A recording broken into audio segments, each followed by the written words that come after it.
Bismillahirrahmanirrahim. Assalamualaikum warahmatullahi wabarakatuh.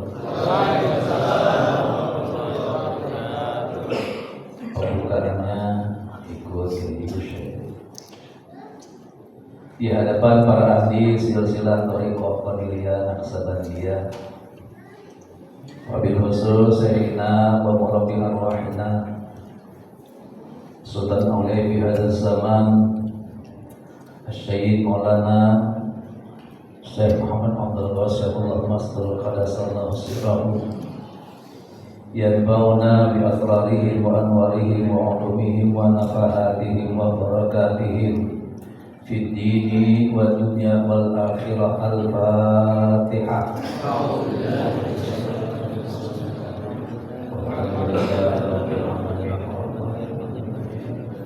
Ya Rabbi ya nasta'in siratal mustaqim siratal ladzina an'amta 'alaihim ghairil maghdubi 'alaihim waladdallin.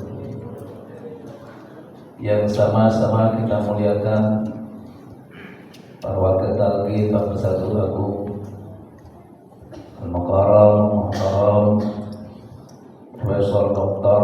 Budi Rahmat Hakim MSW, Bapak Jagat Al-Khalistan Amin, Kiai Haji Kusir Aziz, Kiai Wahyu, para asatidz, para kiai, para petugas manaqib yang dimuliakan oleh Allah, senantiasa diistiqomahkan, dipanjangkan umur oleh Allah, diberikan kesehatan yang sempurna, rezeki yang banyak, yang berkah, yang halal.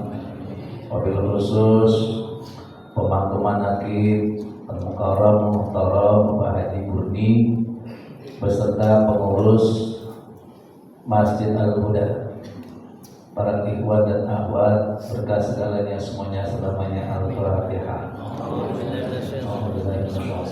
Bismillahirrahmanirrahim. Alhamdulillahirabbil alamin arrahmanir rahim maliki yaumiddin. Iyyaka na'budu wa iyyaka nasta'in ihdinas siratal mustaqim siratal ladzina an'amta 'alaihim ghairil maghdubi 'alaihim waladdallin. Kita semuanya sedang belajar zikir. Kita dipanggil begini, ada ayat ini, ada tulisan di luar, salat itu penting, bukan yang penting salat.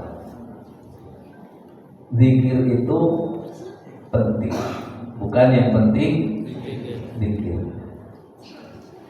Sedekah itu penting, bukan yang penting sedekah. Tambahin kalimatnya. Ada guru dan ilmunya. Jadi sholat itu penting, bukan yang penting sholat. Ada guru, ada ilmunya.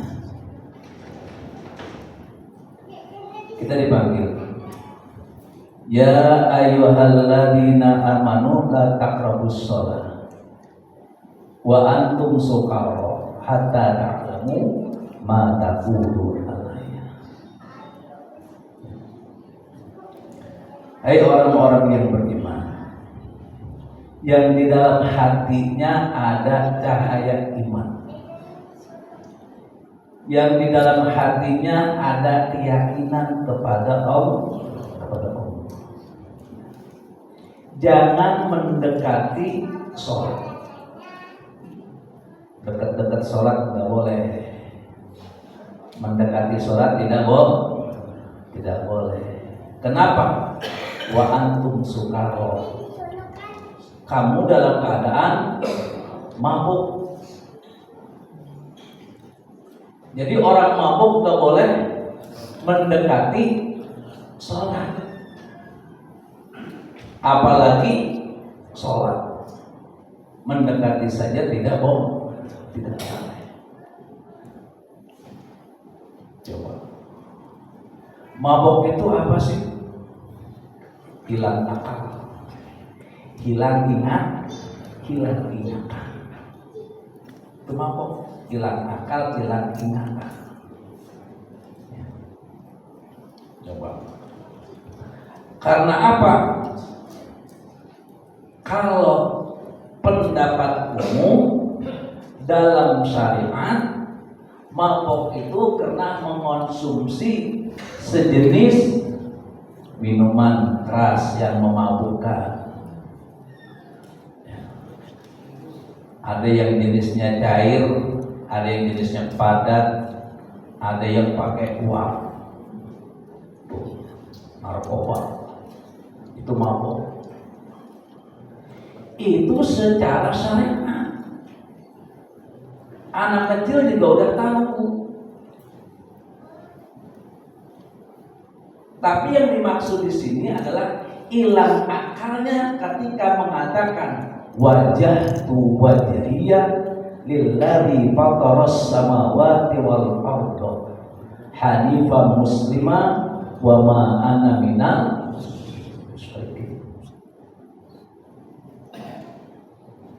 Kita ngomong tuh dalam ikrar kita sebelum membaca Al-Fatihah, habis takbiratul ihram, Allahu akbar kabira walhamdulillahi katsira wa subhanallahi bukratan wa asila. Wajhtu wajhiyya lillazi fataras samawati wal arda hanifan musliman wa ma ana minal musyrikin. Garis bawahi wa ma ana minal musyrikin. Kita garis bawahi wa ma ana minal musyrikin. Saya adalah bukan orang-orang yang menyekutukan Allah. Ya. Dan tadi dikatakan la taqrabus shalah wa antum sukara. Mabuk adalah hilang ingat. Tidak ingat. Ketika kita sholat, masuk ke dalam masjid, kaki kita berdiri di atas sajadah, kita sujud di atas sajadah. Pertama kita mengatakan saya berhadapan kepada Allah. Wajah tu wajhiyah, aku hadapkan wajahku kepada Allah yang menciptakan langit dan bumi. Illazi fataras samawati wal ardh hanifan musliman. Kami pasrahkan, saya pasrah kepada Allah, pasrah diri kepada Allah. Sekarang kita koreksi. Sudahkah kita betul-betul menghadapkan diri kita kepada Allah atau belum? Yang menghadapkan wajah kita di wajah dohir kita yang ini atau wajah kita yang di sini?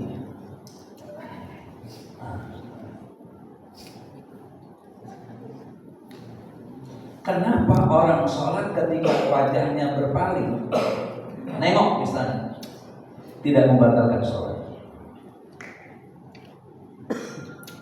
Tidak batal sholatnya.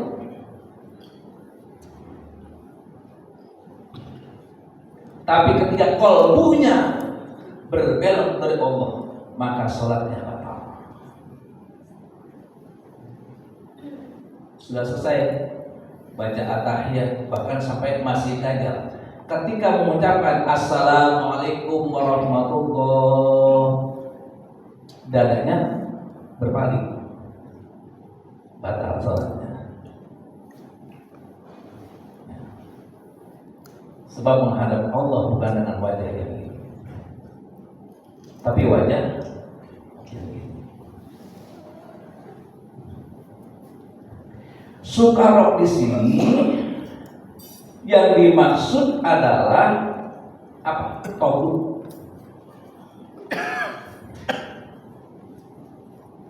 Barang siapa yang beriman kepada Allah, maka berpegang teguhlah kepada tali agama Allah.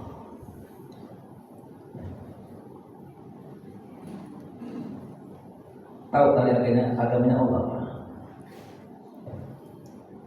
Pakonis tamsaka bil urwatul wusqa lam fito malah. Talinya Allah. Ini dalil talqin zikir agar supaya tali ruh kita nyambung kepada Allah. Pakonis tamsaka bil urwatul wusqa lam fito malah. Tali yang kokoh, tali yang kuat. Talqin zikir.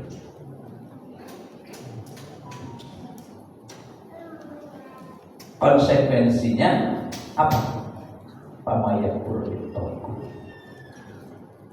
Harus ingkar dengan tauhid yang tadi disebutkan. Tauhid itu adalah penyakit hati. Jadi yang namanya tauhid itu adalah penyakit hati. Kayak tadi sombong, menyalahkan ajaran orang lain, membid'ahkan orang lain, sum'ah, merasa dirinya paling benar. Itu tauhid. Jadi harus diingkari. Apalagi harta, anak, jabatan, pangkat, itu tauhid itu. Lagi sholat kita mengatakan wajhtu wajhiya lillazi fataras samawati wal arda hanifan muslimah wa ma ana minal musyrikin. Tapi hatinya ketika dia mengatakan aku hadapkan wajahku kepada Allah, tapi masih gentayangan.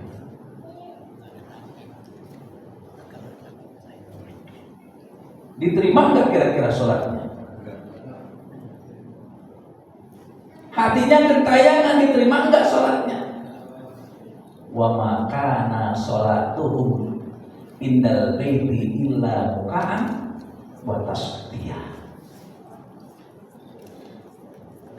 Tidaklah sholat mereka di Baitullah, jidatnya nempel ke Ka'bah atau jidatnya kejedot Ka'bah, retak atau pecah, tapi sholatnya hanya siulan dan tepuk tangan saja. Alhamdulillah. Sebab apa? Sebab sholatnya tidak memiliki guru, tidak memiliki ilmu. Kalau sholatnya ada ilmunya, ada gurunya, di sini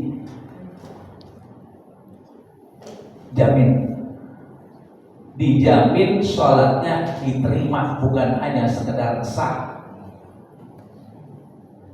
Kalau yang namanya sah sih cukup syarat dan rukunnya saja, wudhunya benar,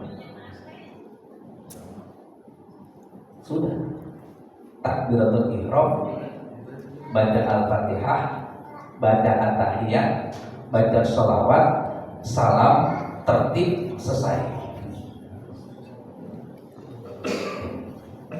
Itu sah. Tapi diterimanya bagaimana diterima, sedangkan hubungannya kepada Allah ketika dia berdiri di hadapan Allah, tapi Allah diduain,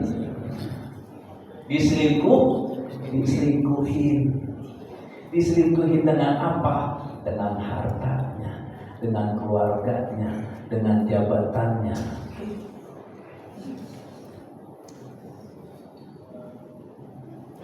Sudah.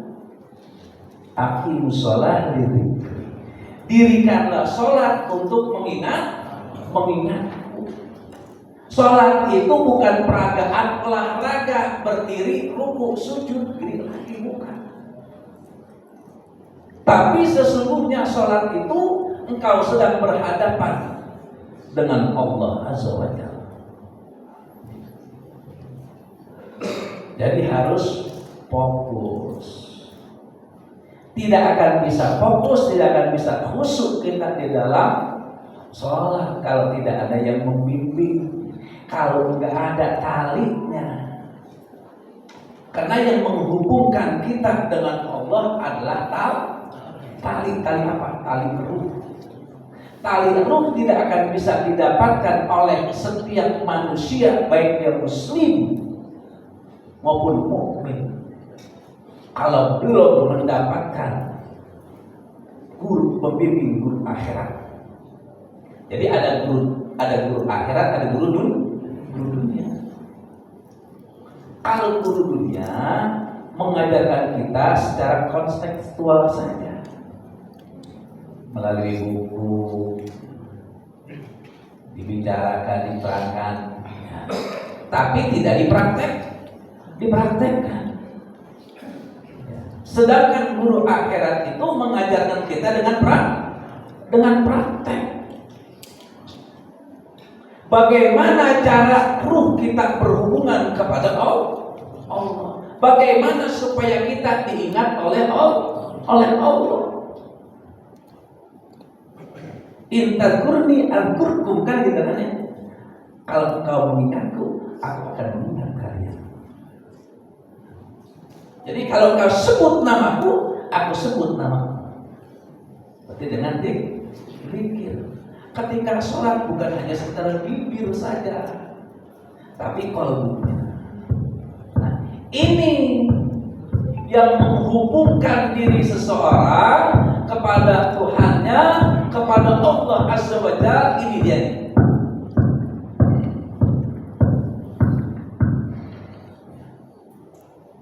Ini sendiri akan timbul dengan sebab apa? Dengan sebab tetesan-tetesan dari la ilaha illallah.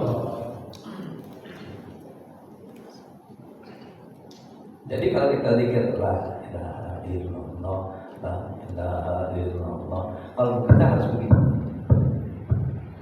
Kalau belum terusin biar banyak, biar netes. Kalau biar nyambung. Kalau nyambung itu seperti mesin jahit, ada benang di atas, ada sekuntinya di bawah. Jarum keluar masuk kan gitu kan. Terlanjut jadi pakaiannya dijahit karena ada benang di atas, benang di bawah, jarumnya masuk keluar masuk, akhirnya terlanjut jadilah. Begitu juga. Itu namanya zikir. Untuk merajutnya ruh kita, nyambungnya ruh kita kepada Allah, itu dia. Siapa yang memberikan, yang mengijazahkan la ilaha illallah dengan ini? Guru mursyid. Nah, beliau adalah sebagai tali kita yang menghubungkan diri kita, ruh kita dari guru mursyid ke guru yang lain sampai kepada Nabi Muhammad, sampai kepada Allah SWT. Jadi sholat tanpa zikir bukan hanya sekedar sholat saja, tapi sholat adalah untuk menyambungkan ruh kita kepada Allah Azza wa Jalla. Artinya sholat harus memiliki guru akhirat, harus memiliki zikir yang ditanamkan, yang dimasukkan ke dalam kalbu kita. Kalau tidak ada, berarti sholatnya hanya sekedar sholat saja. Ini saja yang dapat saya sampaikan. Mudah-mudahan manfaat untuk kita semua. Kita segalanya semuanya selamanya. Al-Fatihah.